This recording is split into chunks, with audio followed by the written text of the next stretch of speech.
Before we start, let me introduce and then I will start for the day. Okay, this is the Python training program. It's a certification program for 45 hours of training. It's a thorough training with respect to the practical Python approach, what industry is looking for, where the Python programming is used, and what are the constructs, basics about the Python programming, and the advanced concepts used in Python across the many projects in the industry. Okay, so before I proceed, I would like to introduce. My name is Ganesh. I have been into the industry for last 15 years.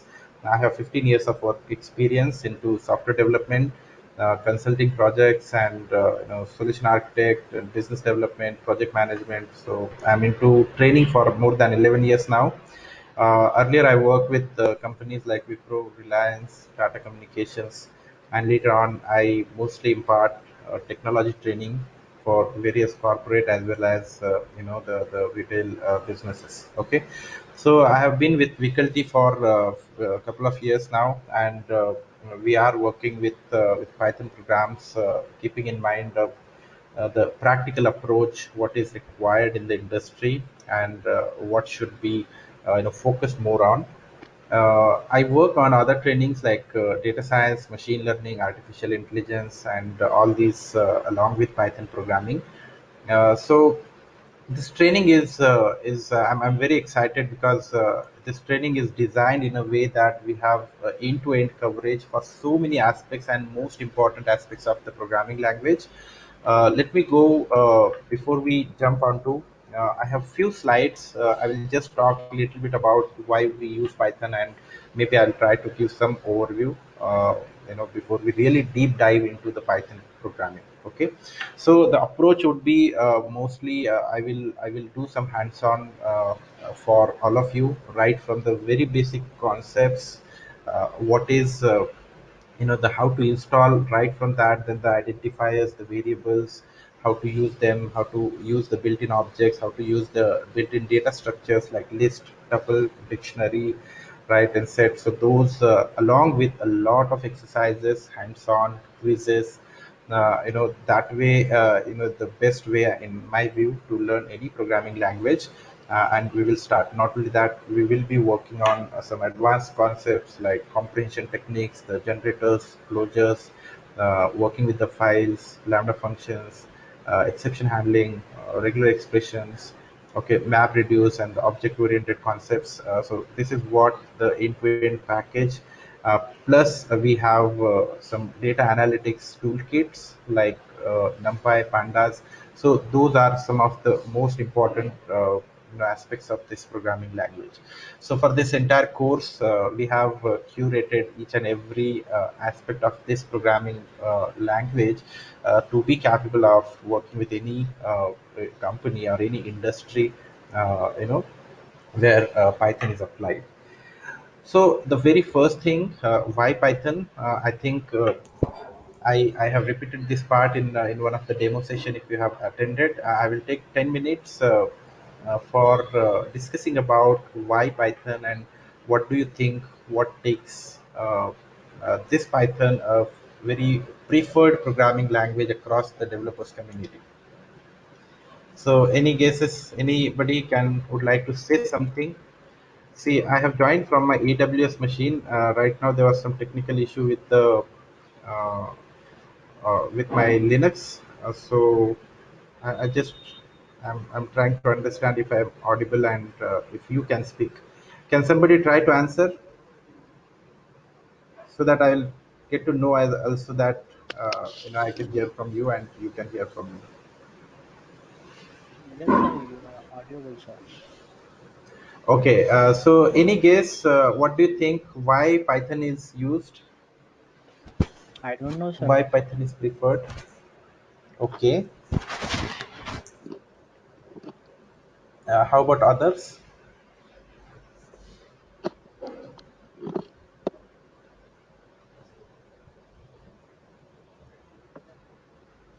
Okay, what brings you here for this particular programming language? So why do you think you want to learn Python? Why not other languages like Go or Java or something else? I want to learn Python because it's a very smart language. Mm-hmm. Okay, great. Anything else? I've done AWS course recently, so in order to use Lambda Python tools to make static Python programming, Okay, that's why I'm here. fantastic. Okay. Mm-hmm. How about others? I think there are so many people. I can expect another couple of responses.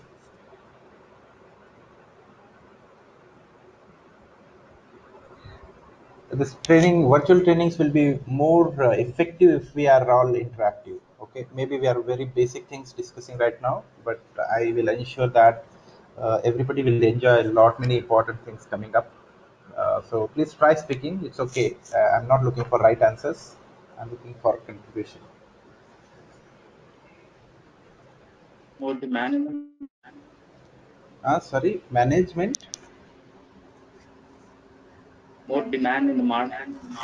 Okay, more demand in market. That's right. Okay, so demand supply ratio is huge because now if a company wants to hire a Python developer, they take interviews, and out of 10, 20 interviews, we get the right person at hardly one or two. Okay, so the reason is a lot of people knows little bit, but really not deep dive into this particular programming language. And moreover, for Java or C++, I have lot many people working in the market and they are available, but for Python nobody has lot of hands on, right? So there are few, but there are so many other reasons I have just tried to list down here. Simple programming language and easy to learn. You might have heard about this. It is quite simple. Anybody can learn. Anybody can master if we spend quality time there. And we can be the best in this particular programming language because of its simplicity. It's a simple syntax, nice syntax to look at, to read, and also it is powerful. Okay. Next is most important is it is free. Okay, this is open source programming language where somebody wants to customize, we can do that. We don't have to procure any license. You don't have to do pay anything to anybody. Most of the IDs are open and free, freely available, so you don't have to even pay for IDEs. So that is the good part of this programming language. uh, this is a high level programming language. Okay, it is simple, but still it is a high level. It supports object oriented concepts. It supports uh, the sequential, a procedural, or a functional. So whatever we want to do with the additional or any enhanced things, or any practical approach if we want to implement, so we can write anything. Hence it makes Python as a general purpose programming language, which also supports a modular programming, and that point is most important uh, part for this particular programming language to become so famous. The reason is Python is not a old new language, right? It is old. It has been there for more than 3 decades now. Okay, so a person called Guru Rasam, who have developed this programming language for the general purpose coding, and out of his interest, and this programming language today has the most preferred programming language for many software developers across the industries, right? So this has every aspect, right? The modularity concept helps us to have so many modules which we can integrate with whatever our requirement is. If you want to work with AWS connectivity, you have both a 3 library, that is a module. We can use it and easily connect there. Okay, if you want to use on web development, we have Django framework. Okay, so we can develop end-to-end software, be it a web development, or be it a machine learning or a data science or predictive modeling or analytics projects or robotics or biometrics or natural language processing. So all these areas, this Python is used because of the modularity, because we have so many modules developed in those areas which can be used directly along with the Python's core concepts, right? So it is powerful and it is more stable programming language now. Okay. And when I say easy and high level, so this particular programming language needs less number of lines of code compared to other programming languages like Java. Okay, so what I mean is, suppose if I say, I hope my Jupyter notebook is visible. Let me just open a new notebook. Is my Jupyter notebook visible? No, sir. Sorry, Ganesh, we are not able to see your screen. We are just seeing the connected to Go webinar screen. Oh, is it? Okay, then.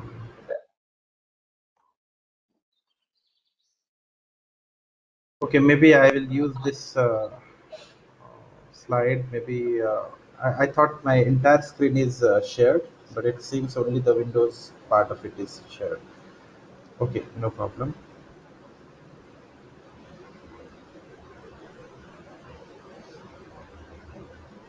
Okay, and now you can see this why Python slide, right? Okay, okay. So then this is a fresh system. Probably there was a technical issue to join from my laptop. Hence, I have joined from the AWS Windows instance, EC2 instance. So anyway, I will install Python here as well for all of you. Then we can use. So my point was, I was trying to make the point here is, it is easy, and it requires less number of lines of code. Okay, before I proceed, it's good idea to install. Those who haven't installed, please note a link here, python.org. Okay, so here you will find the latest version of Python installer. So you could go here, download this executable for Windows, or if you are using Mac or Linux system, accordingly this particular binary will be downloaded automatically. Okay, so if you download this, it's a normal executable. You can just click and it will start the installation. Look at this. This is how we can do. Important part on the very first screen is to note is this one. Okay, select the add python 3.8 to path. Okay, why? Because automatically this will ensure that your environment variable is set on the on Windows, and it will be easy for you to directly run going forward. Okay, it's a very normal simple like a VLC player installation. Anybody can install it. Just click, double click, and installation starts. If anybody would like to do along with me, feel free to do. Maybe going forward we will do hands-on, and we will have some softwares installed, and we will use them together.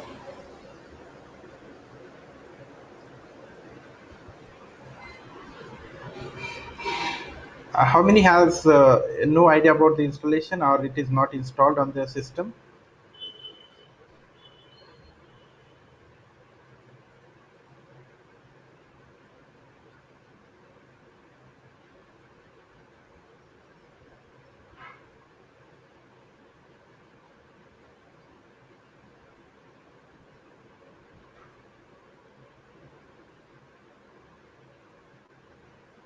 Okay, meanwhile, again, this is the installation. This is a quick one. Yeah, I think I'm done now. That's all. This is only one step, one click, and you are done. And what you can do is, you can start your installer. Okay, once you have installed, you can start. uh,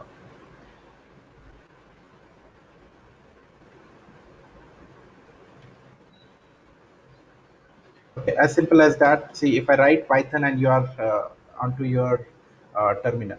Okay, so you get a prompt, that is a Python prompt, and you are ready to write your code now. Okay, for example, print hello. So one liner and I'm done. Okay, this is like a scripting programming language. I get a interpreter once I write this Python command, or if I want, I can definitely launch any IDE, that is integrated development environment. We will be looking at some of the IDEs popularly used in the industry, and we will install that. Okay, the first step we have done is we have installed Python on your system, on Windows system, and we launched your Python directly by using typing Python command on the command prompt, and you get the interpreter. So we write our very first program, the one line, single line code, and you are done. And now the print statement has printed something on the screen. So if you recall, Java or C++, it takes at least 4 or 5 lines of code to get such a simple print statement to write on the to write something on the screen, right?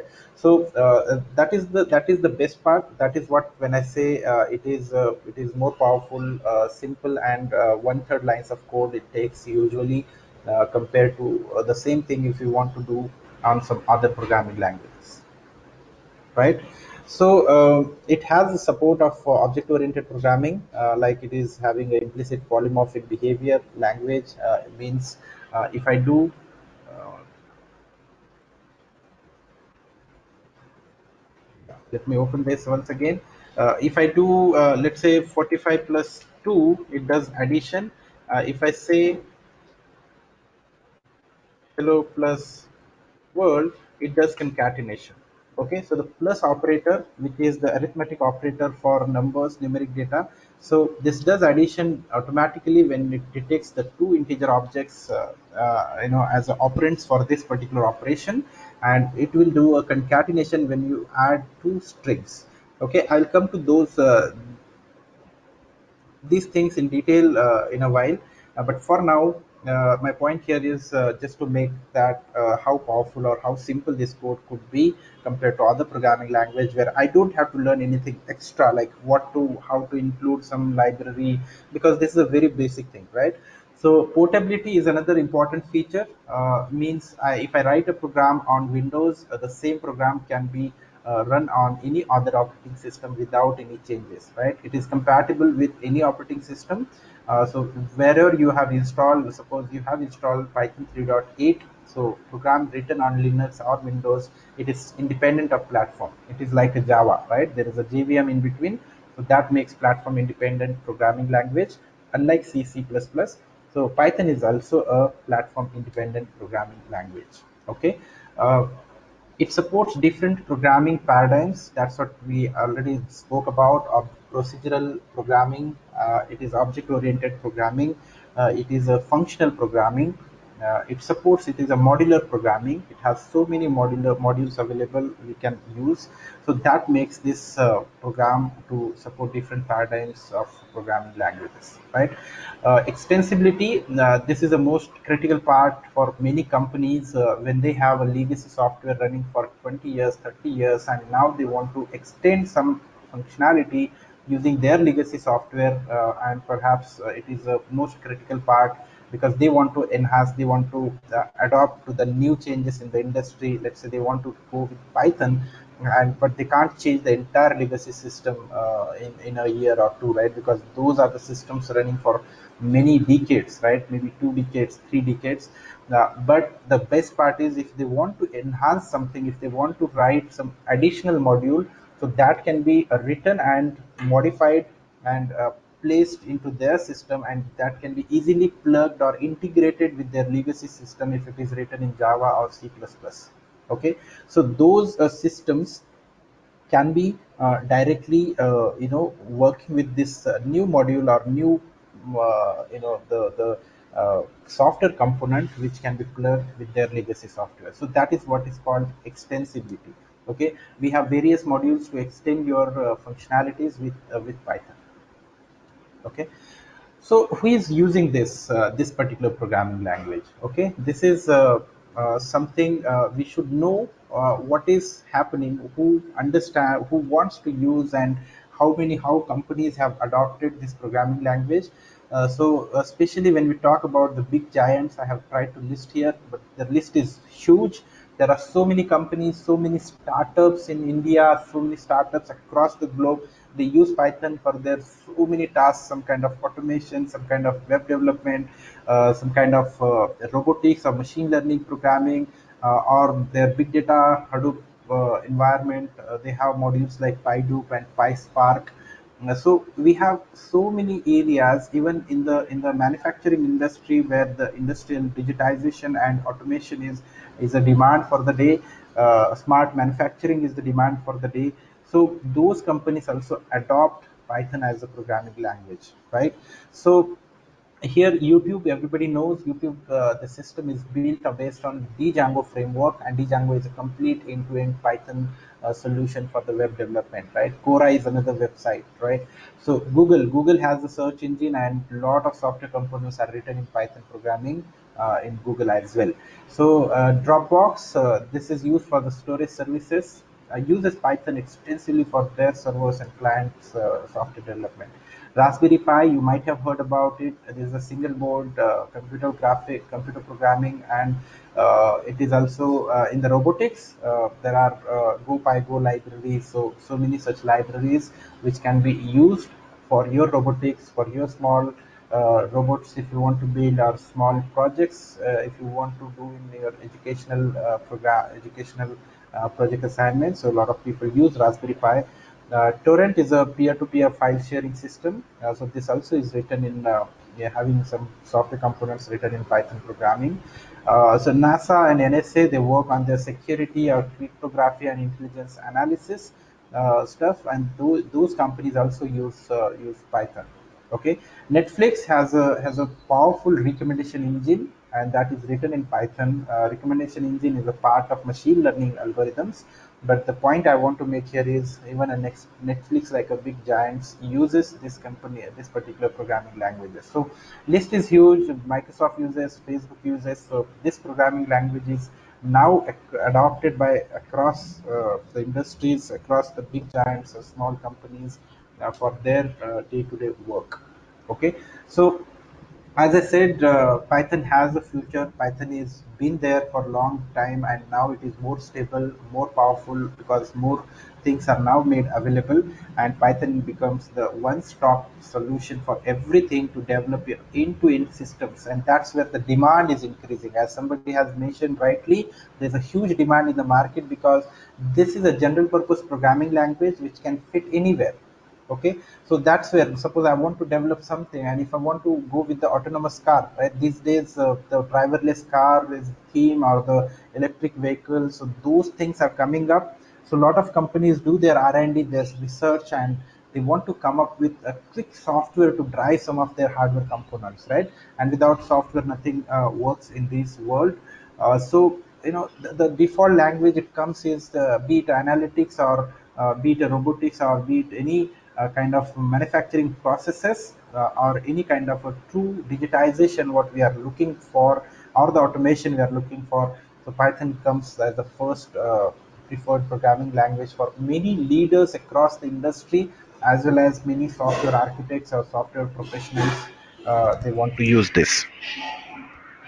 Okay, yeah, so these are some of the reasons I have tried to highlight here, because we should know if we are trying to learn something.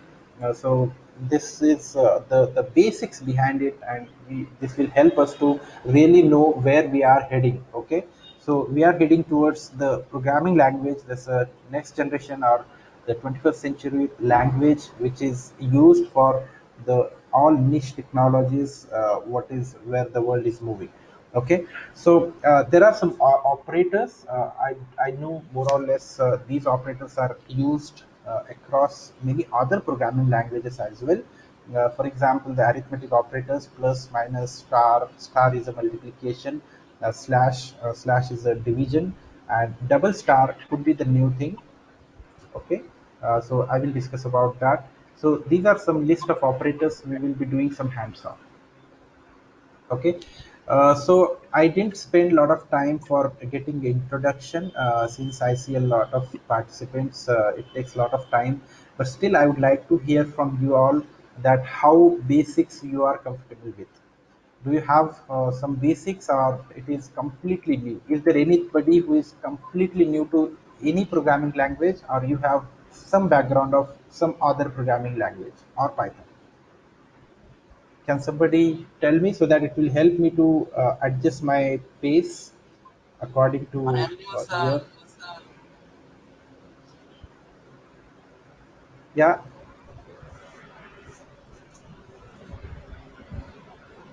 I lost your voice. Can you repeat? Say again. Sir, I am new to this programming. Okay, and how about you have any other experience, other programming language No, knowledge sir, at this least? is my first time. Okay, so it is completely new. So anything we are doing is completely new for you, right? Okay, no problem. Yes, sir. Yeah. So install this Python. So as I tried to show here, this is a simple installation, and maybe you could try writing Hello World program. Okay. Did you write this Okay, sir. code? If you could do along with me, that's good. It will be easy for all of you to quickly take and try, so that if you fail here, if you find some different behavior, quickly it gets clarified. Okay, I know it's quite difficult because two screens, but we can make a habit, and this will help us learn so many things, small things quickly. How about others?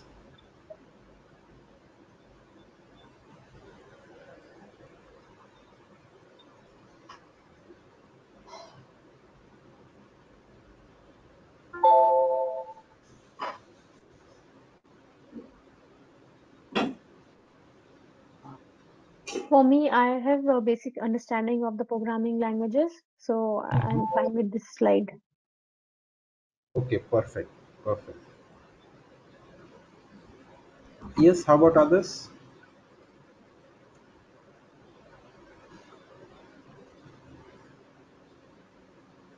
Okay, somehow I can't see the name of all of you. So I was just looking at the tool.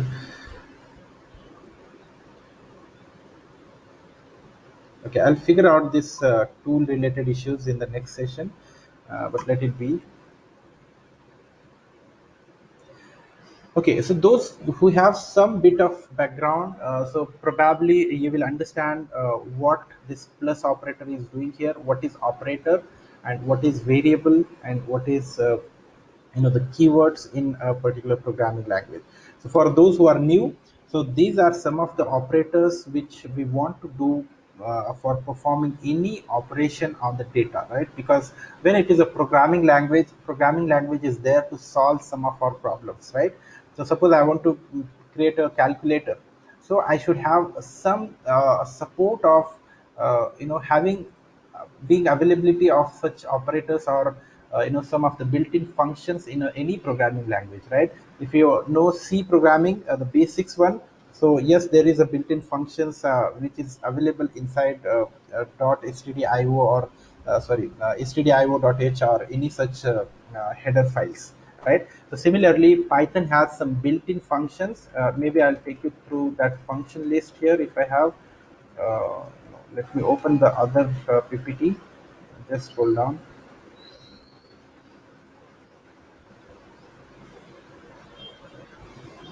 Just 1 second. Let me open this the other PPT.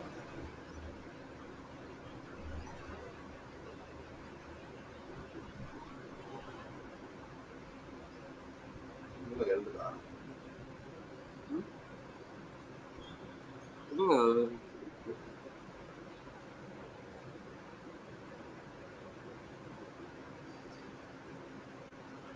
Okay. So here I have some list of keywords, and just a moment, it's loading.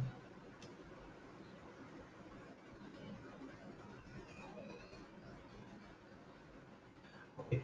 So here, we have something called variables. There are some list of keywords available inside this particular programming language as well. So there are such keywords available in any other programming languages like Java or C++. The keywords like for loop, for, or while. So those are some of the keywords commonly used across many programming languages. Even if, or try, or some of these continue words, or break, and, not, or. So those are some of the keywords. Okay, so this is a list of keywords mentioned.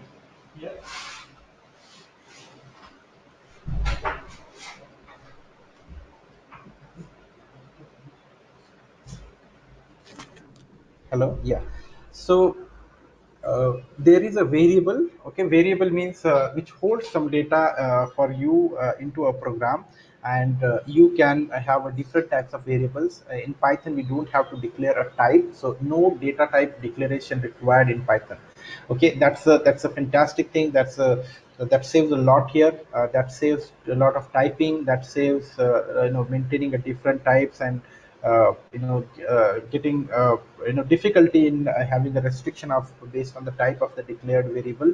So this programming language has the advantage of not needed to give any type of data type here. So automatically it detects if I say x equal to 2, so it creates a x as a reference to the integer object 2. Okay, I read this way, but to make it simple, it creates a integer 2, and you don't have to specify if it is an integer. So you can assign any integer value to x, and x is integer.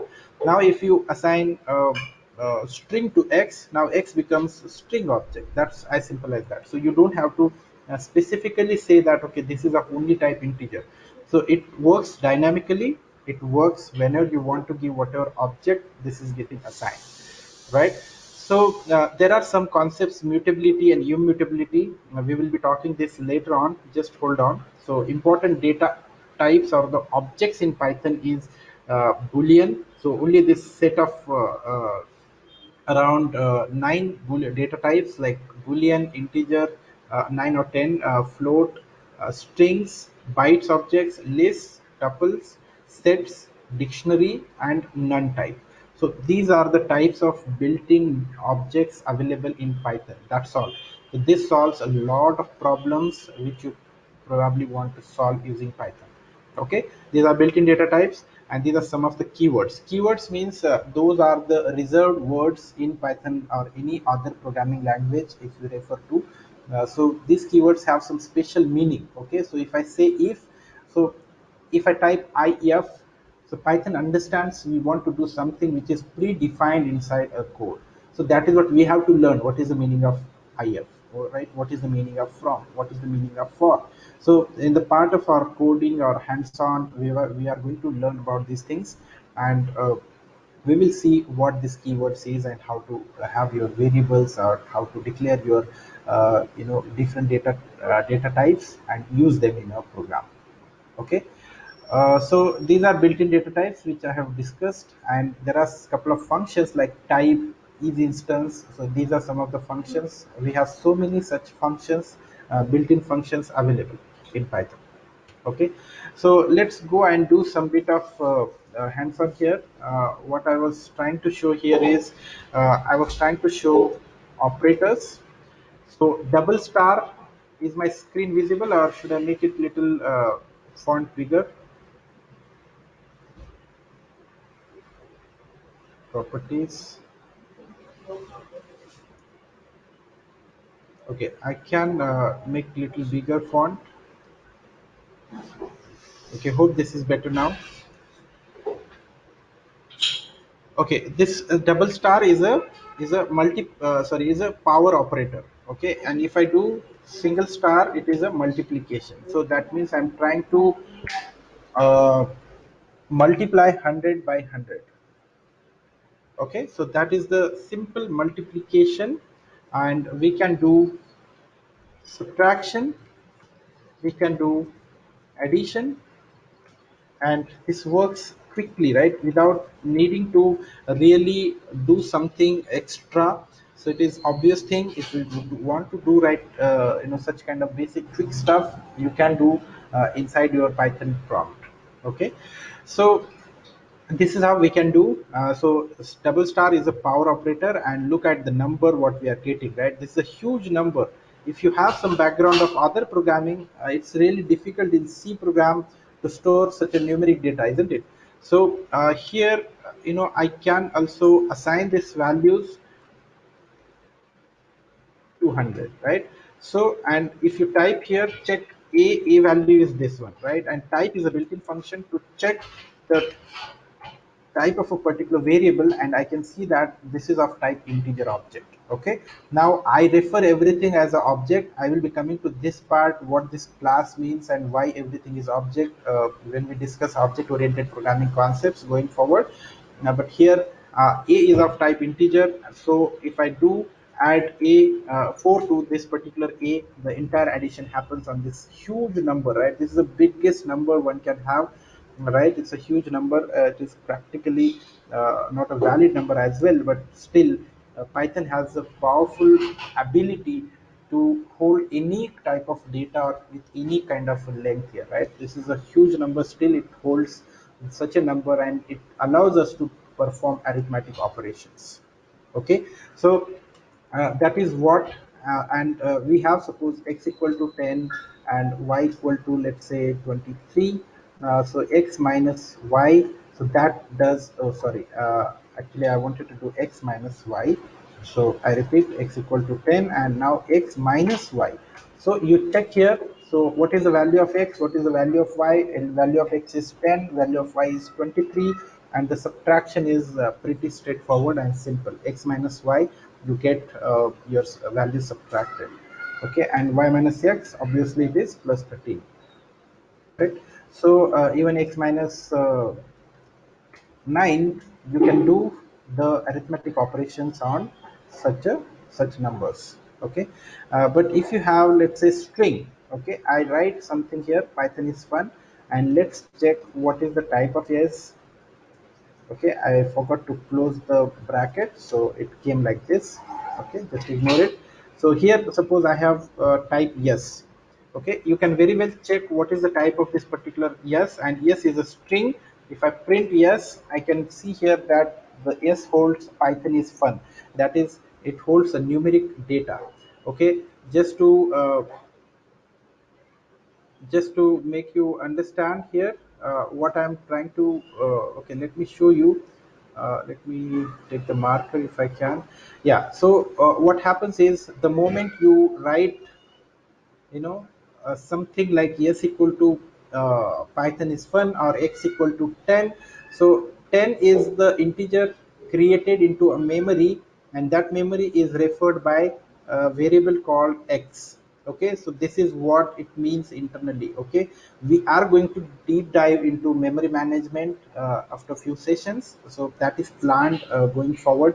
But for now, it is simple way to learn is, any integer or any data type we want to create, or any variable we create which holds some data into Python code, can be represented this way. So x is a reference to this piece of memory where 10 is stored, and it is referred by x value, right? X is not an integer, but we call it in a simple way, in a Pythonic way, is x refers to integer object 10. So it holds some memory, obviously, right? So let's say I have a memory, let's say 0x, this is a hexadecimal. Usually memory is stored in hexadecimal. So for our basic understanding, we can have, let's say, 0 1 a b c or something like this, right? This is a hexadecimal number, and maybe we represent this way, but this is just an example. Let's say I have this memory with some address. So what we can do is, we can try and get this, see how this is given by using a id function. Okay, id is, it gives a unique identifier in the memory for a particular variable. Okay, and we can also convert using hex function. Okay, that's the best part. So we have a hex function, that hexadecimal, that decimal identifier will be converted to hexadecimal. So this is the address in the memory for this x variable. Okay, so same thing, if I want to do, you can very well do and check for yes as well. That means yes is stored at this particular memory location, and so on. Okay, so this is how we can make use of some built-in functions. So what are built-in functions we have seen till now? id is one, type is another, hex is another, and print is another. Right, these are the four built-in functions we have seen till now, right, which helps us to do some, perform some operation on the, on any variables or any data which you want to do something here, right? So these are called built-in functions, right? And this is called variable. X is a variable which holds the which is actually a reference to the integer object, which is 10, which is stored at the memory location of some location, that is this one, FFF840. Okay, does this make sense? Anybody is not following, please say it or raise if you are typing messages in the chat box, unfortunately I'm not able to see the chat box messages. That's what I said. I will figure out these issues with the tool, what is required to be able to check these messages and all. But for now I recommend you all to speak up, unmute yourself and start speaking. That is good.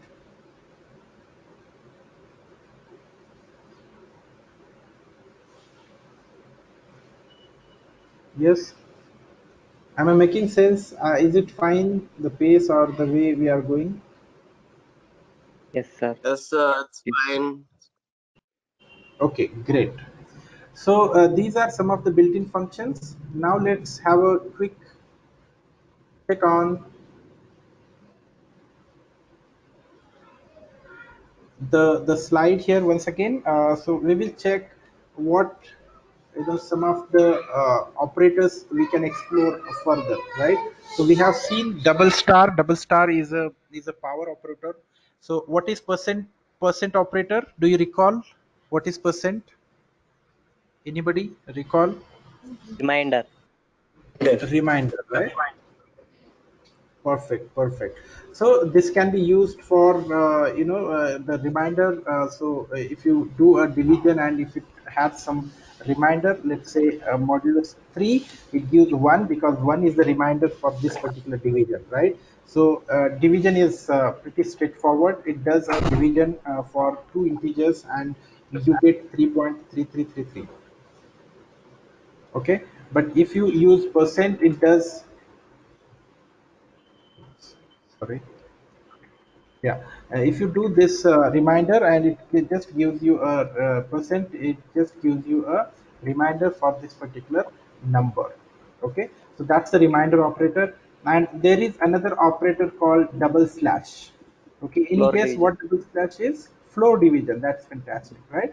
So floor division means it divides this number and whatever division happens. Okay, for example this one, so the 3.6666, so all the decimal points it just ignore and it will round it up to a below the lower integer number. Okay, remember it is lower, it is not a round off, right? Rounding off probably gives you 4 here. Okay, if you really want to round off this, okay, maybe we have a round function, and we can check if it is 3.6. Uh, it does round off to 4. Round off is different and floor division is different. Yes, any question anybody have? If no question, please try to mute yourself, be on mute, so that will help us to have less disturbance. I think somebody is unmuted. Can you please try muting yourself?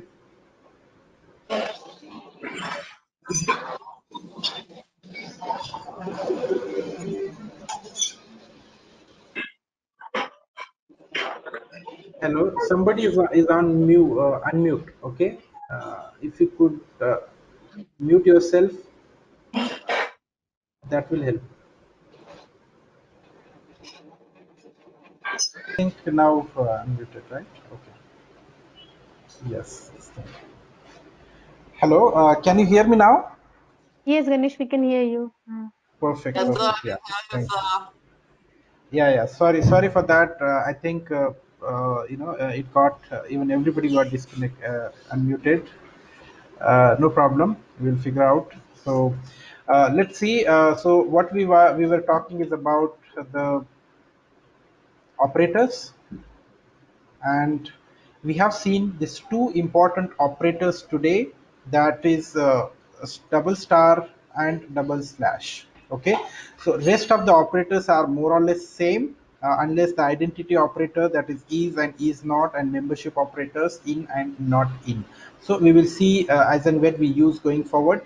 But rest of the operators, I would ask you guys to do some hands-on.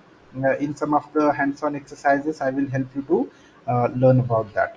Okay, so let me also help you with some more interesting concept here. Let me just get my system.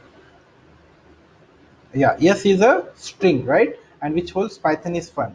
Now if I do s plus 8 and this gives me error, right, and that is something called type error. So the Python helps us to understand what went wrong if you are trying anything syntactically wrong or anything which does not fall into the rules and regulations of this particular programming language, right? So those are called exceptions, and these are some of the exceptions which we should be aware, or we should handle them, right? So we have an exception handling, the whole new topic which we'll be talking later on, but for now,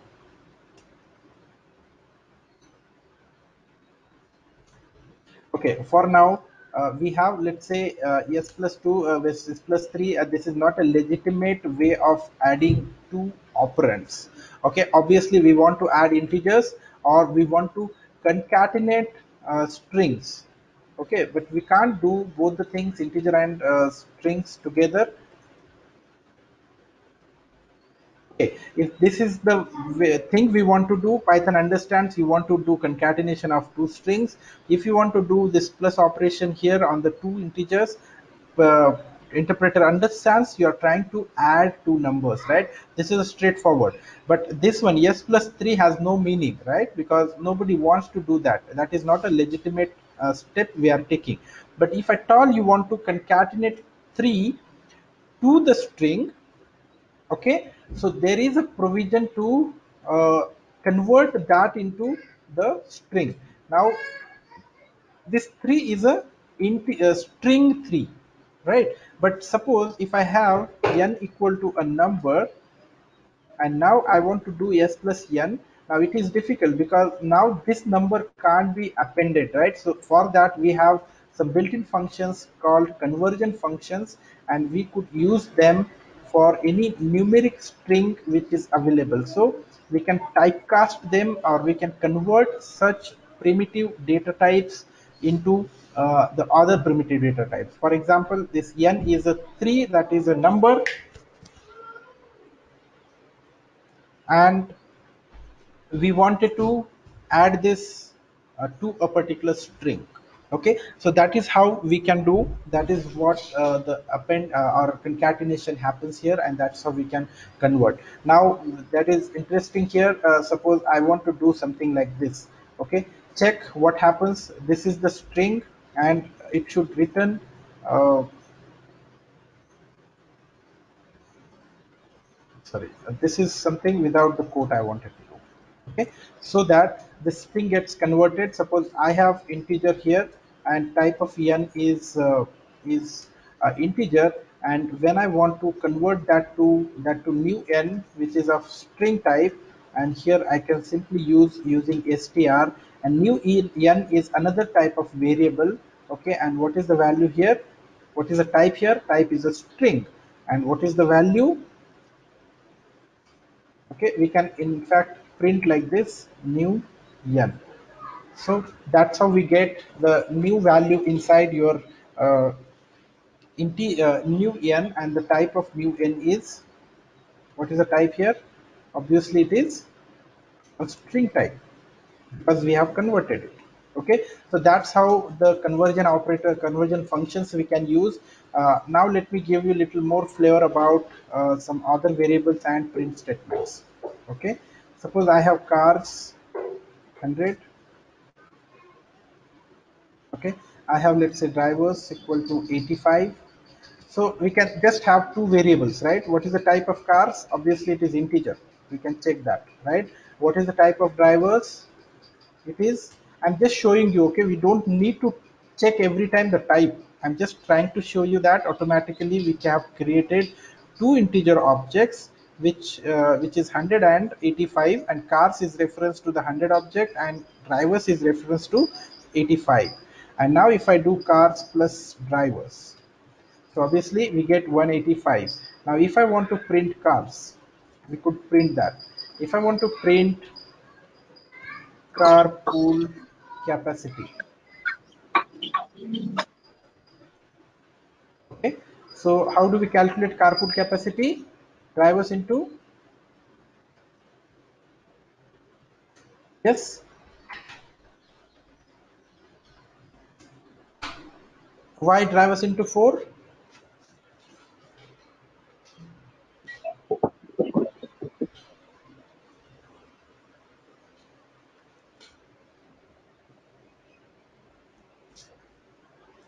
Anybody understand this sentence? Can somebody tell me what is this? Why I did this drivers into 4 and what is we are doing here?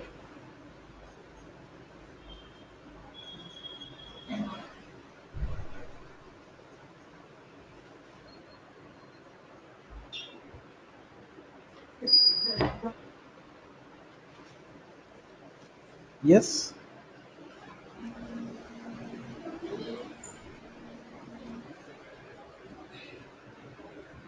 Nobody understand this sentence? Anybody? What we are doing Yes, I here? got it. Okay, so why multiplied by 4? Sorry? Uh, Why we have multiplied by 4? Any guess? Because that's about capacity of in the car. Perfect, perfect. Yeah, that's right. So great. So the one car can hold 4 passengers, and we are trying to multiply by 4 to get the car capacity. And we are not multiplying to the cars, but we are multiplying to the drivers, because those many drivers are available means those many cars can be on road for carpooling purpose, right? So that's how we can print. So we can also do print. Let's say uh, today. Okay, let me write down something. Total cars, total how many cars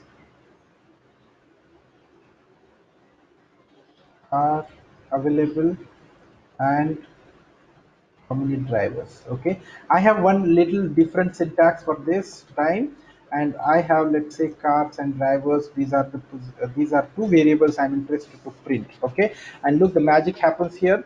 So a total and this particular curly brace open and close without space. Okay, this is a position holder for the variables which I am going to put into a format function. Okay, I will be discussing about the format function in detail when we discuss about the string functions going forward, but this is a whole string. Inside that I have the position holder called one position holder here and the other position holder here. The position holders are represented using a curly brace open and close in the string when we want to use that string to print on the screen. Okay, and those position holders will be filled up by these two variables listed in this particular format function. So inside your format function you have cars and drivers which you can use together. So print total cars and available cars available and okay, actually I should check this here. Okay, cars available and drivers. So total 100 cars available and 85 drivers. Okay, so this way we can also print. So moreover, we can also do print total, comma, cars, comma, cars available and drivers, comma, drivers. Now look, I have made little different syntax this time. The whole purpose is to do the same thing, but instead of the position holders there is also a provision to provide any number of arguments to print function. Okay, now print total and then I print cars, so this prints total 100. Okay, but again I want to print more here, right? Then cars available and, so I print here cars available and then the drivers. See, look, whatever is put into a quote, single quote, okay, that is printed as it is, and whatever is printed without the quote, those are the variables it expects to have some value prior to this statement. Okay, and yes, that is true. I have variable called drivers which is 85, so 85 will be substituted here. Okay, so now let me also try out something. Here suppose I want to use only driver. Okay, I'm not using drivers, and look what happens. It gives me another error called name driver is not defined. Okay, so that is the name error. So obviously we don't have to define the type of a variable, but at least we should have the variable which we want to refer here in the code, right? So that is what we understand that how the variables can be assigned a value and then it can be used. Okay, so this is the basics about how we use print statement and how we can use the variables to substitute their values and print on the screen.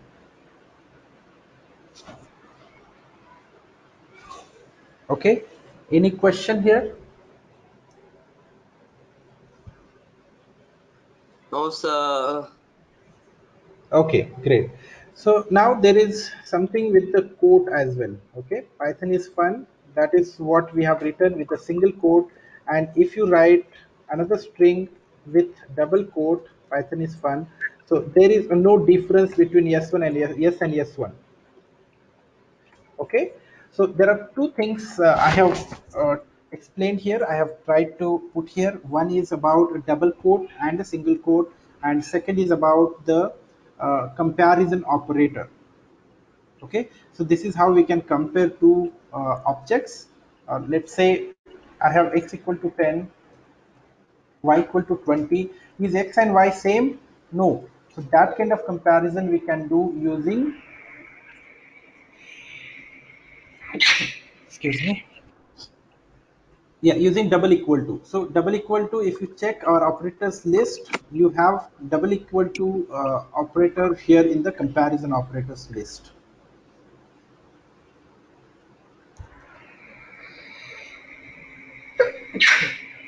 Sorry.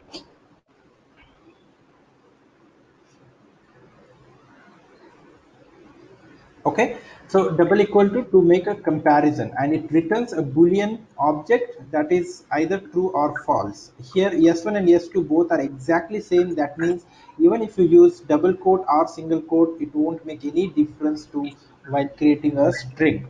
Okay, hope that is clear. Then why use double quote anytime? Okay, let me take one example. AWS turnover,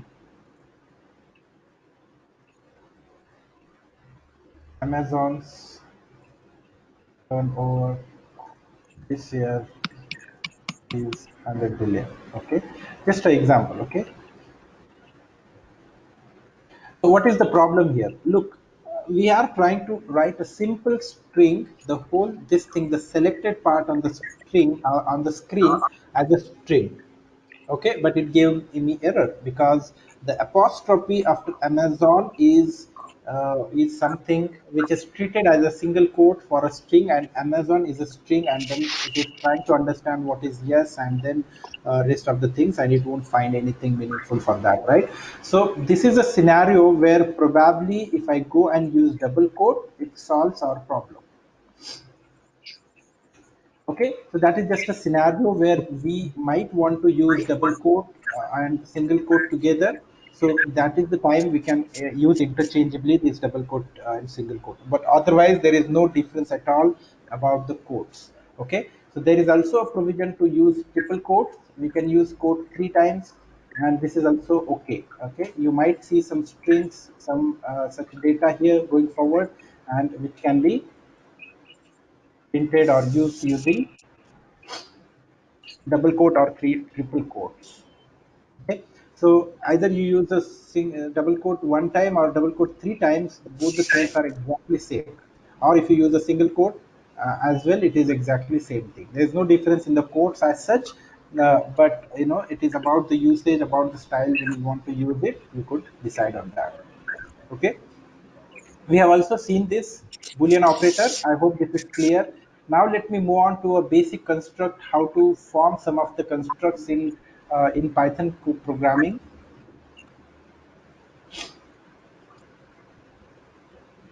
Yeah, just a moment. It got stuck here. Membership operator and Yeah, membership operator. We will be looking at those operators when we discuss about a for loop, just in some time. So going forward, if you guys want a break, so we can break for 5 minutes or 10 minutes maximum. So continuous 2 hours could be stretched for some of you.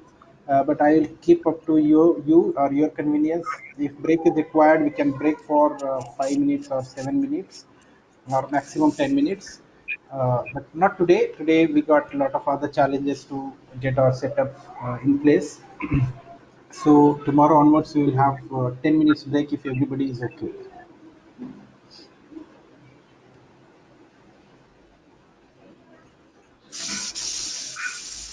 Just hold on. It is.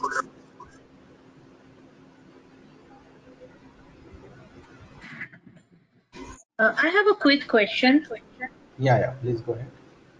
Uh, this PPT, the one you are showing, can we get it over the email? Yeah, check with the support team. I think it will be uploaded on the LMS portal. Okay. Actually, I'm not sure. I got the invitation and I joined this. How long this Okay. will go, or this session? This session is for 2 hours. Okay. So daily 2 hours is uh, defined, like 2 hours morning 7 a.m. to 9 a.m. my time, India time. Okay. Yeah, and this is for 4 days schedule I got. So Mm-hmm. Monday to Thursday. Okay, got it. Yeah. Thank you. Yeah, sure. So just a moment. I don't know, it becomes slow.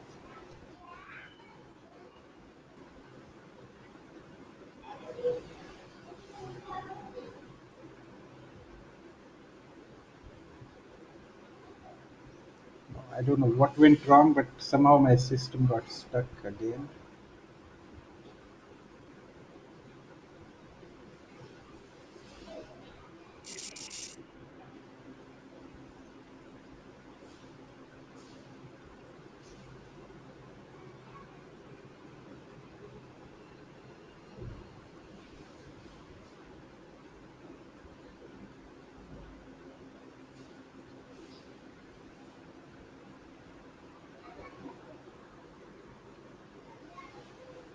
Hello, sir. Yeah, yeah. I'm just trying to click this presentation mode, but nothing happens. Just give me 1 second. I just worked out some alternative today because somehow my MacBook is not coming up since last Friday.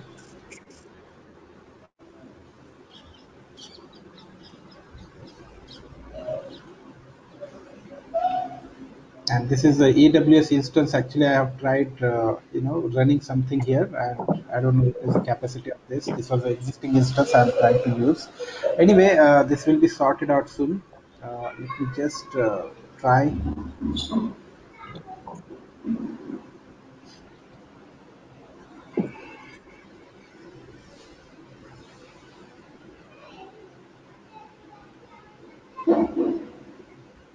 Hello sir, daily 2 घंटा चलेगा training sir? Yes, yes. No.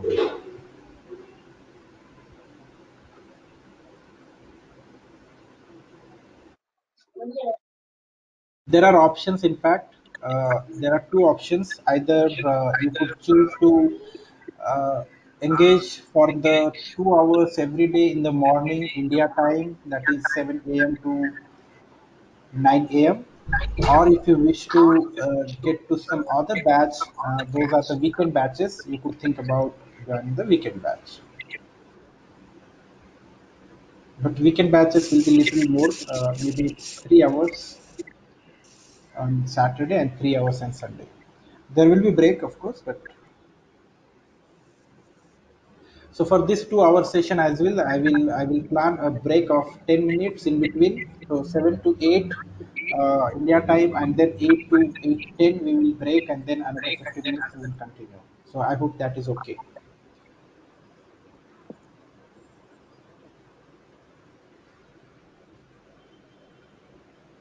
Why? Okay, let me. Okay, no problem. Let it be. I'm good with this terminal. I will sort all these issues right after the session. So here, this is how the single quote and double quotes we can use interchangeably, and this is absolutely good, no problem. Okay. Now I would like to help you with the if construct. Okay, we have seen that x and y condition we can check, and such a condition is can be put into a conditional statement. I think somebody left unmuted, and print x and y are same, are equal. Hey, Ganesh, I have one question. Yeah. I was just trying to see if we have more than 4 double quotes for a string. The string behaves a little bit different. Okay. The example that you gave last time for S2, you put first one double quote and then you tried with 3 double quotes, it behaves the same way. But when you try with 5 double quotes, it is a little bit different. Yeah, obviously it is, because there are, even you can't try with the two double quotes. The reason Yeah, is, for 2 and 4, it always gives you the same kind of error, which is file std in line 1, kind of end of line while scanning string literal. But 5, it doesn't give you error, but it gives you a string, but it is something like within a single quote, you will get 2 double quotes and then your string, and within that string, if there is a apostrophe, then it will just before the apostrophe gives you a backslash. okay, can I write what you're trying here on the Sure. screen? Yes, equal to double quote You 5 can take times. the same example that you had taken before. Instead of 3 double quotes, you can try 5 on each side. Perfect, I'll do that. So, and I'll explain you what is happening. Okay, Okay. thank you. Suppose I have this 5 here. Okay. So now what happens is, the quotes works with the pairs, right? So suppose it finds one. Okay, it will pair them. If it finds one and the other one in between, whatever is there, it will try to print. Okay, and now it finds another pair, so this will be printed, and then it finds another pair starting from this particular Amazon's this double quote to the whole string. So such kind of pairing happens if you give 5. So let me check what kind of error you find. Yes, 2. So I don't see any problem, because the number of,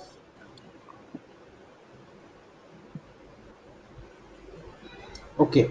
So what happens here is, this 3 is considered. Okay, let me type. This is. I think I can explain you in some better way. Let me get my marker.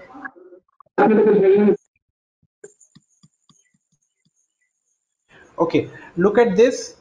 This is the starting point. Let me change the color.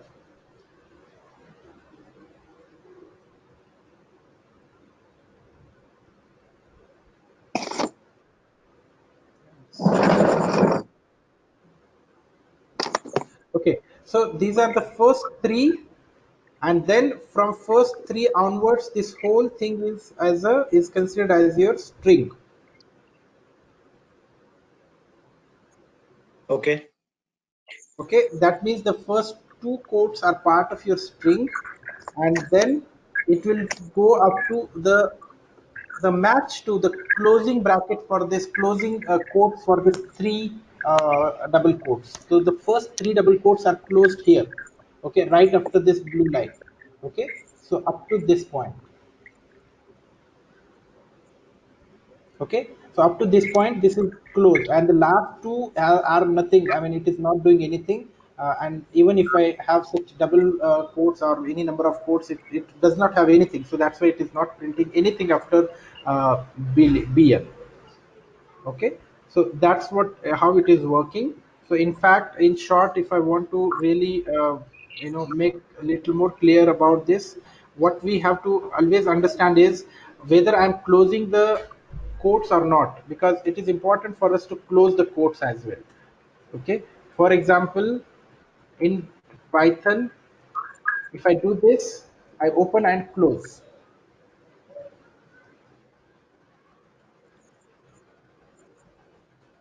Okay, so that is one flavor.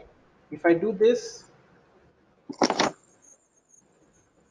and if I do additional couple of more, so that technically is not a problem, but it won't print anything for the last two quotes. Those are extra two quotes we have given. Okay, and that's what the same thing happens with you when you give five quotes.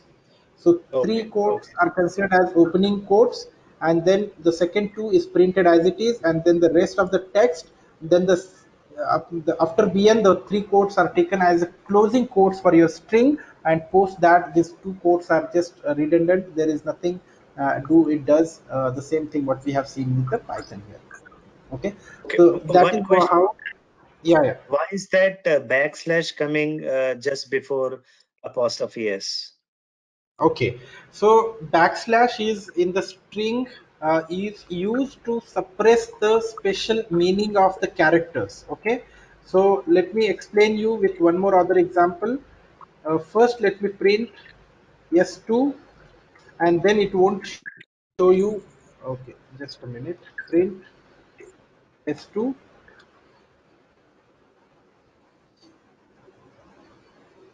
So the print spelling is wrong. Yeah, I typed again. Oh, look at this. So the interpreter, if I don't use the print, it represents this way, because whenever we want to have some character, every character has some special meaning, and the backslash is used to suppress the special meaning of any character. Let me type once again. Python is new.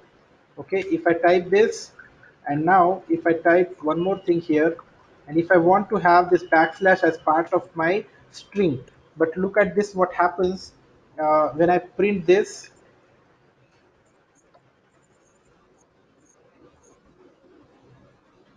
Now Python is printed here along with the space, then slash n is substituted as a new line character, and then EW printed, right?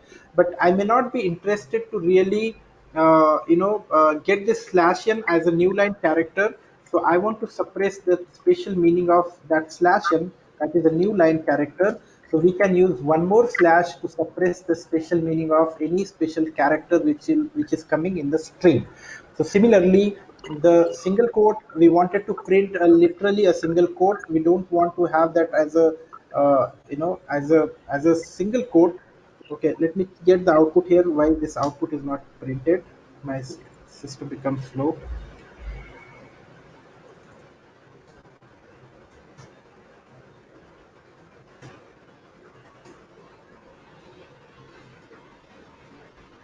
Just a moment. Yeah, look at this. Now the slash n is printed literally, right? So this is for the slash n is used for suppressing the special meaning of your characters. So similarly, you will find a slash n for many such special characters if you want to make the characters as part of your string. Okay, if you don't give the slash one more slash, it will be considered as the special character and it will be substituted. So Python, when it prints, it will show you the slash the extra slash. Okay, so there is no harm or no side effect of that slash being there. Is that clear? Yeah, I'll have to little bit work on this to make myself more comfortable. Okay, fine. Thanks, Ganesh. Yeah, was there something somebody was saying something? uh,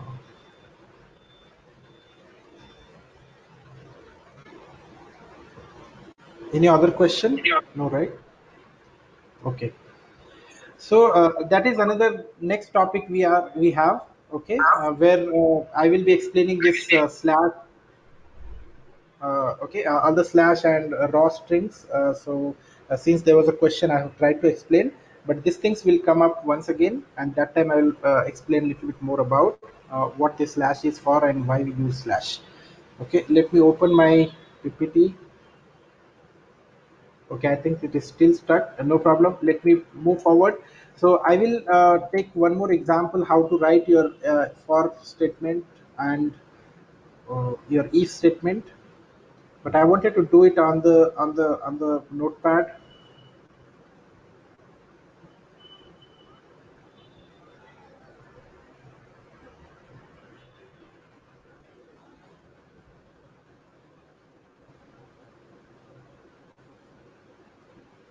I'm sorry for the inconvenience today. I'm really kind of stuck with this system now.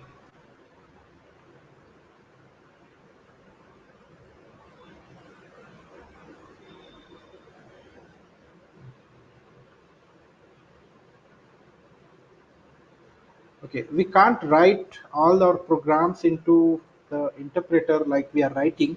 So we should have some IDE. I will point you to some links to where to download something for you to come up with the next session, so that it will be easy for you.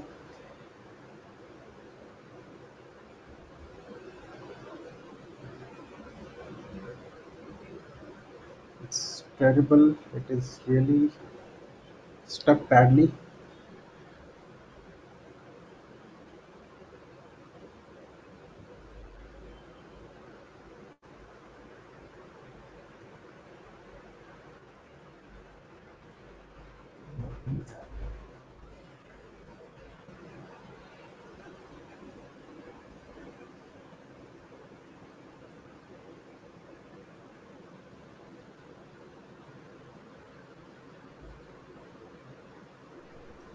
I'm not able to click anything. Okay, so yeah, let's play here only for some more time, and in the next session I'm hoping that things will be in place, because I wanted to explain you about the indentation in Python, and that's pretty important to learn, to start or learning, because even an extra space will cause a problem, cause a syntax error. Syntactically, it won't accept any additional spaces if you write a constructs like if or for loops in your code or functions in your code. So that's what I wanted to explain. But anyway, let me check if x is greater than 5 or greater than 6.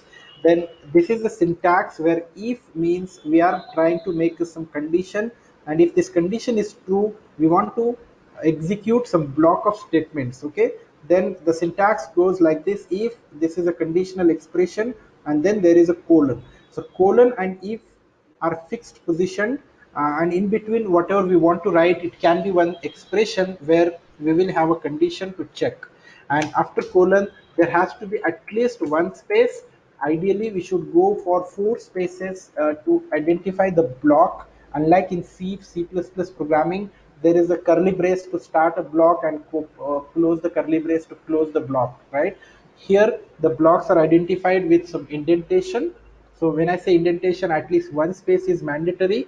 You can give any number of spaces, but remember those spaces should be consistent for the whole block. Okay, for example, let's say I say inside if this is one statement, and I want to write one more statement, so I should have this inside the if, then I have to give 4 spaces again.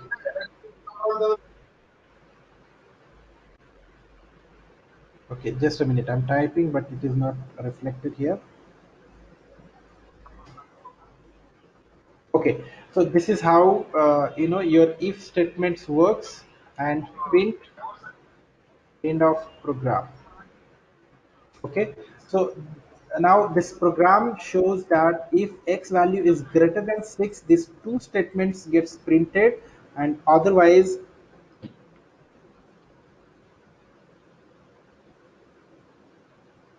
okay, it says syntax error for this particular print statement, and but other 2 are indented properly, so it Sir, has your not voice given is not any. clear.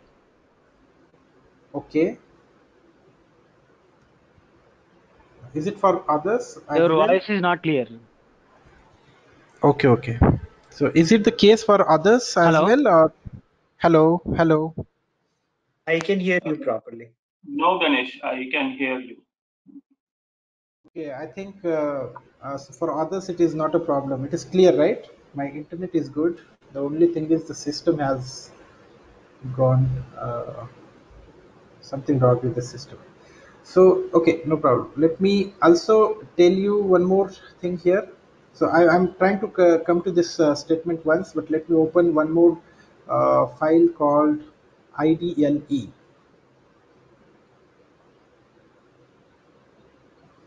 Okay, this is the Python interpreter. Sir, So, value as for x is not assigned, no, sir. Value for x. okay, value for x is already assigned up here, up somewhere, right? So, do you recall we have already done x equal to 10, y equal to 13 or something? Uh, But we just have given let me multiple scroll up. values, no, sir.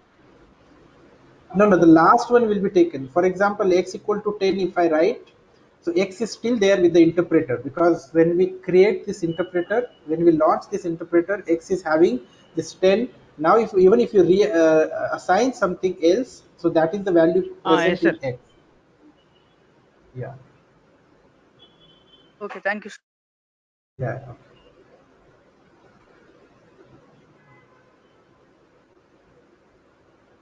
Where it is? Okay, it is here.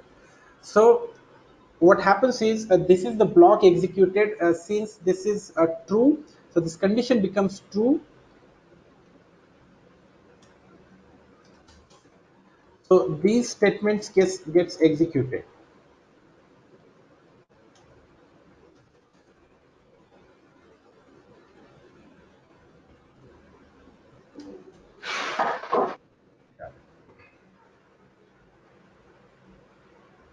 It's like 1990s system, okay, behaving like one command one time. Sir, after colon, we have to leave four spaces, no, sir. Yes, four spaces. Okay, so at Okay. least usually four spaces is the standards, but you could go and type even a one space. That is okay, because that whole thing will be used as an indentation. Okay, a block of indentation will be represented. So I repeat again. So even if you give one space, that is fine, but ideally we should go for four spaces. Now, whatever number of statements you are writing, those should come with the indentation and with the constant indentation, the same indentation. We can't change it. Suppose this time I have two statements inside this if block, and both the statements gets executed like inside if and then, because the condition becomes true. Now I overwrite x equal to 4, and after that if I do the same thing, nothing will be printed. Okay, because this condition is false, and once the condition is false, it won't print anything from the block. Okay, let me check if we have any back to Syntax give. error not clear, sir. Here my voice. Syntax error not clear. Yeah, just hold on, I'm coming to that. Let me open some notepad. Excuse me, Ganesh, sir. now Ganesh, somewhere I lost. Why the space has been giving here? That four space or Okay, okay, so there is something called indentation. I was trying to open the slide. So why we have to maintain the indentation is, in Python, if I want to create any block of statements, those we can create with the help of indentation, because there is no way to differentiate if this is a part of your block or not. Unlike in C, we have curly brace, open and close curly brace, to indicate that those are the set of instructions falls under this particular if condition. Okay, so there is no such thing called curly brace here to be used for identifying the block, but all the statements with some indentation will be part of your single block of statements. Sir, then how do we close that if statement? Yes, I'm coming to Like, that. Just let me open, I'm trying to open this. So how to close is, for the next line, you just don't give the indentation. That is where you see the syntax error here. But this is correct thing. Even if you don't give some kind of uh, yeah, some indentation there, so that will be treated as the statement after your block, and that will be a normal execution. So I will write, I'm writing, just hold on, I'm writing a couple of examples. It will be clear, pretty clear.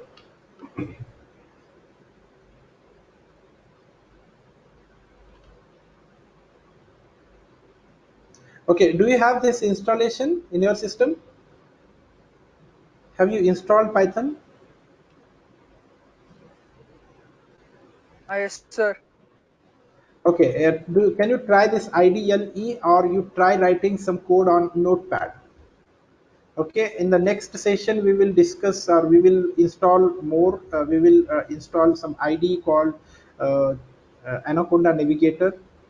So Anaconda has some more IDEs like Spider and Jupyter Notebook. So we will be using that. If somebody wants to use PyCharm, go ahead and launch that. So we can use any of the IDE. So obviously IDE makes more things clear, because on the terminal we can't write. It's just that today I don't have any option, because this is a newly created EC2 instance on AWS.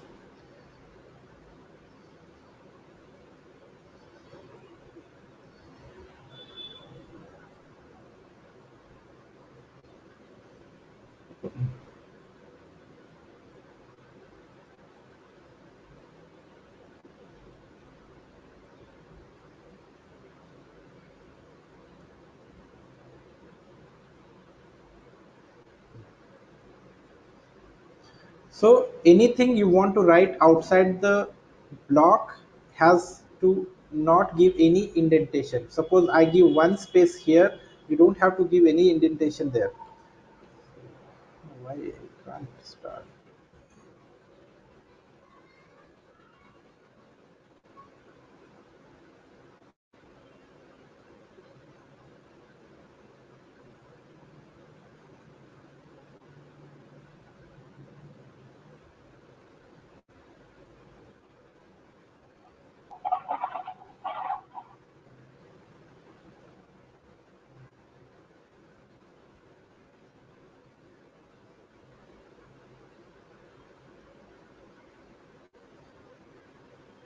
I apologize for this inconvenience.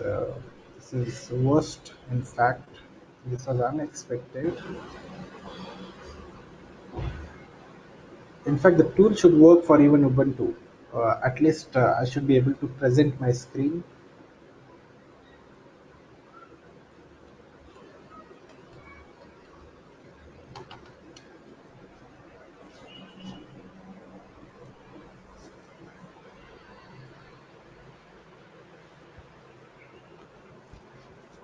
So nothing happens. I can't click anything here.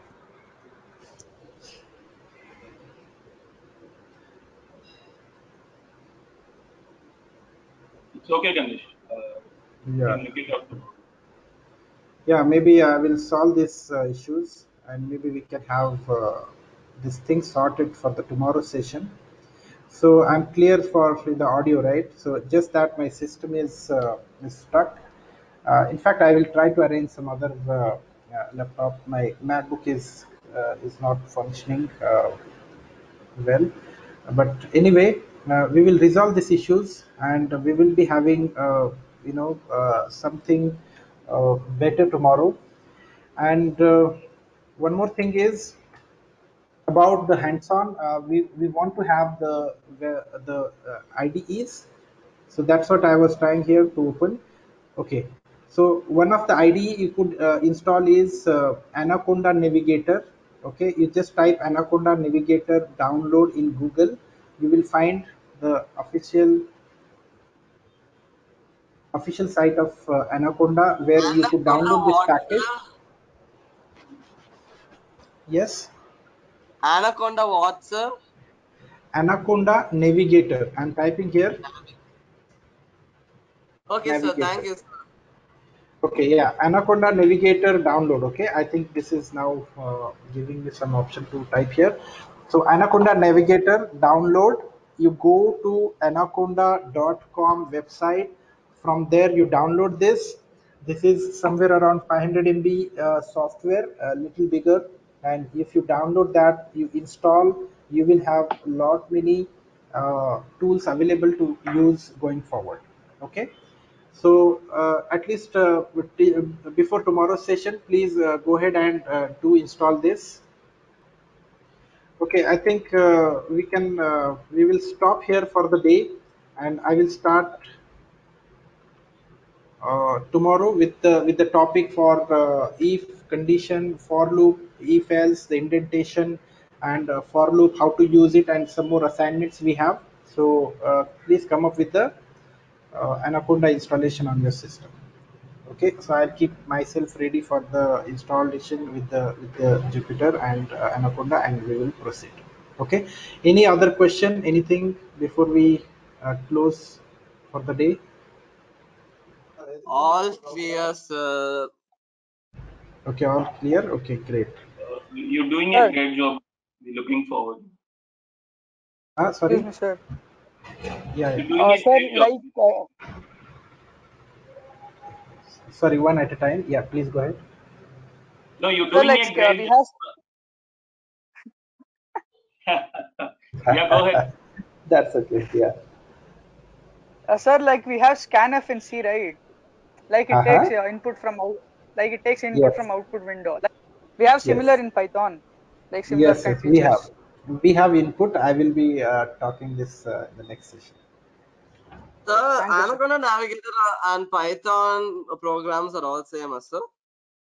Yeah, Anaconda Navigator gives you a suite of softwares, tools.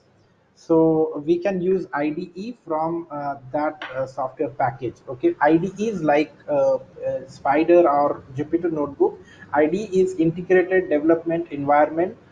Usually good for software development. If you want to write programs, IDEs takes care of a lot of syntactical issues, and it gives you a place where you can write your bigger programs and you can compile and debug. Okay, so usually if you heard about Java, we have Eclipse. Okay, for uh, Python we go for Spider or Anaconda or Jupyter Notebook. Okay, I will explain you. Let Okay. me install this on my system so that I can show you some more interesting things about IDEs and the shortcuts which we can use, and then I will jump out to other things like the constructs, and we start writing programs. There are a lot of programs we are going to do in the next session, so come up with the IDE. Ideally, shell is different and Anaconda Navigator is different, right?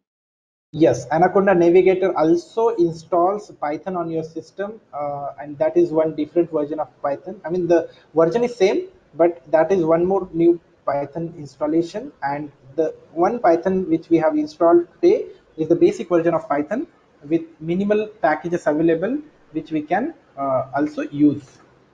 Okay, both If the things Python are is same. already, yeah, sorry to disturb. If Python is already installed, we need to install again that Anaconda Navigator. Yes, even if you have installed Python, so we have to install Anaconda Navigator to get the other IDEs. Or it is not mandatory to use Anaconda Navigator. You can choose any other IDE if you want. For example, PyCharm is one. You just Google it. You can install PyCharm. Okay, spelling on the screen. PyCharm. Okay, PyCharm is also one of the IDE used in the industry, or you go for Anaconda Navigator.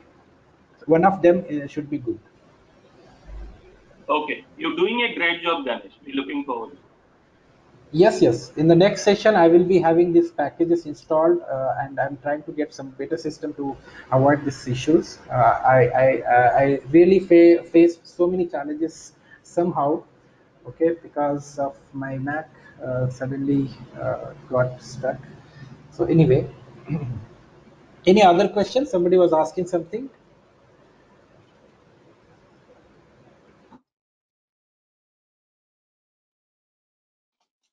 No.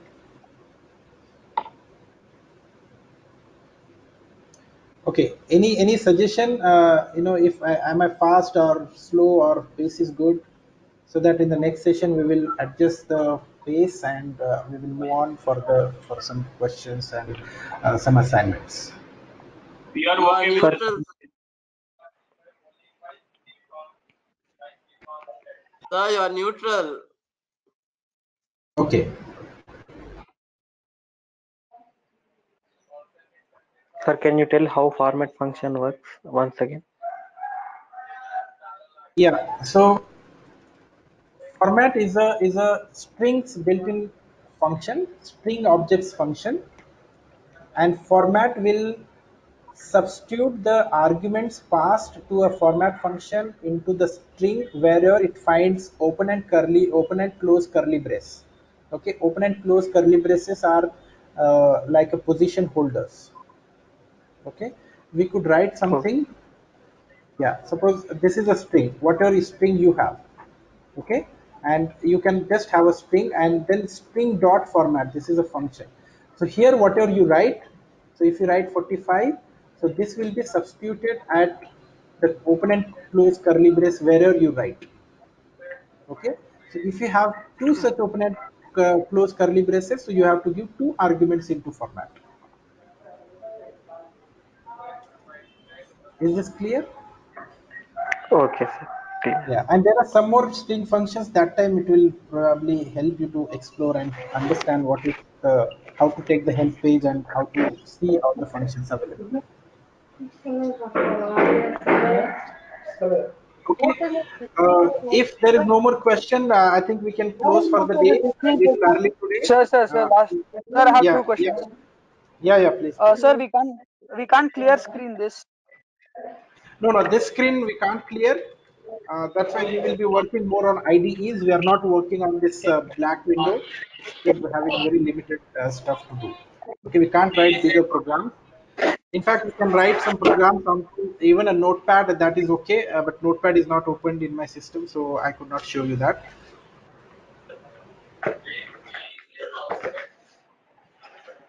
What And else? What one more, we another can't save question? this programs and all. We Like can we save. save, That's what I'm saying. like we Uh, can't save this program. yeah, see, Python programs we can save, but this output you have to just copy like this and then copy and paste somewhere, and that way you can save this, because this is just one instruction at a time we are giving and Sir, we you are can getting. show those. Yeah. Sir, can you show those two features tomorrow? Like clearing Yeah, screen yeah, yeah. and saving Yeah, files and yes, all. yes. I will do that. Yes, yes. We will do that. How to save program and how to write the programs into Notepad and some IDE. So you don't have to have IDE. Even you can write in Notepad. But I could not do it today. Thank you, sir. Yes, yes. Anything else? Any other question?